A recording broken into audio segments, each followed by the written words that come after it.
Воркута может завершить триптих, задуманный Эрнстом Неизвестным под названием «Маска скорби». Речь идет о создании символического монумента в память о жертвах сталинских репрессий.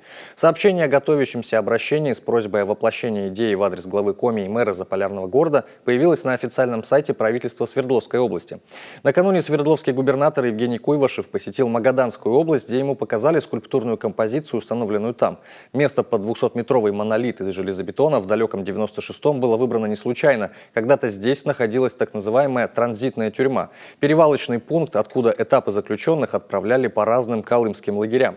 Следуя замыслу скульптора, одно из лиц смотрит в сторону запада, откуда прибывали эшелоны с заключенными, другое – в сторону Магадана. Мы нашли слепки. А где вы все-таки их нашли? В Челябинске? Часть была в Челябинске, часть были в Екатеринбурге, часть Эрнст уже дал свои эскизы и установили. Вот мы воплотили часть замысла Эрнста. Значит, это осталось у нас в Воркуте. Давай совместно напишем письмо.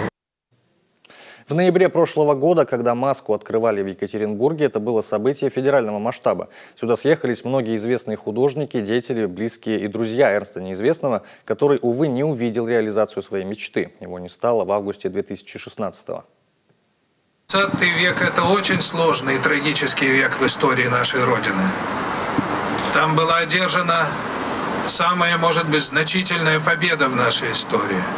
И было совершено самое страшное преступление. 80-летие страшного террора 1937-1938 года упоминать и вспоминать необходимо, если у нас есть честь, совесть и память. Памятник же в Воркуте по задумке скульптора должен завершить треугольник страданий. Только тогда мемориальный комплекс жертвам политических репрессий будет окончательно оформлен. Как нам удалось выяснить, мэр Игорь Гурьев уже в курсе такой идеи, но предложил все-таки дождаться самого обращения.